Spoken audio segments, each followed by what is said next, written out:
Harold and the Purple Crayon by Crockett Johnson. One evening, after thinking it over for some time, Harold decided to go for a walk in the moonlight. There wasn't any moon, and Harold needed a moon for a walk in the moonlight, and he needed something to walk on.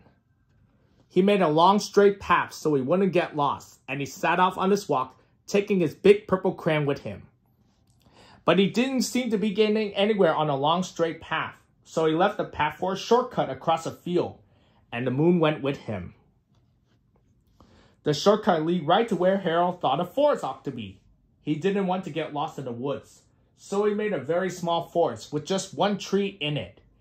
It turned out to be an apple tree. The apples would be very tasty, Harold thought, when they got red. So he put the frightening dragon under the tree to guard the apples. It was a terribly frightening dragon.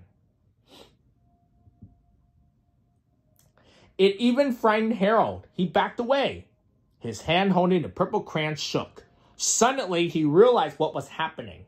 But by then, Harold was over his head in an ocean. He came up thinking fast, and in no time he was climbing aboard a trim little boat.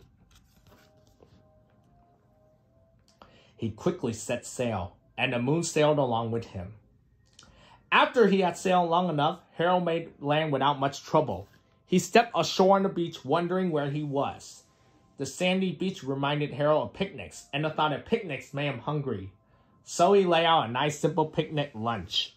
There was nothing but pie, but there were all 9 kinds of pie that Harold liked best. When Harold finished his picnic, there was quite a lot left. He hated to see so much delicious pie go to waste. So Harold left a very hungry moose and a deserving porcupine to finish it up. And off he went, looking for a hill to climb to see where he was. Harold knew that the higher up he went, the farther he could see, so he decided to make the hill into a mountain. If he went high enough, he thought, he could see the window of his bedroom. He was tired, and he felt he ought to be getting to bed. He hoped he could see his bedroom window from the top of the mountain. But as he looked down over the other side, he slipped. And there wasn't any other side of the mountain. He was falling in thin air. But luckily, he kept his wits and his purple crayon. He made a balloon and he grabbed onto it. And he made a basket under the balloon, big enough to stand in. He had a fine view from the balloon, but he couldn't see his window. He couldn't even see a house. So he made a house with windows, and he landed the balloon on the grass in the front yard. None of the windows was his window. He tried to think where his window ought to be. He made some more windows. He made a big building full of windows. He made lots of buildings full of windows. He made a whole city full of windows. But none of the windows was his window. He couldn't think where it might be. He decided to ask a policeman. The policeman pointed the way Harold was going anyway, but Harold thanked him. And he walked along with the moon, wishing he was in his room and in bed. Then suddenly Harold remembered. He remembered where his bedroom window was.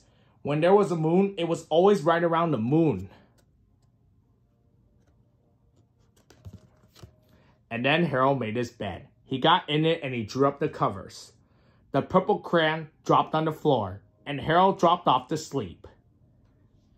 The end.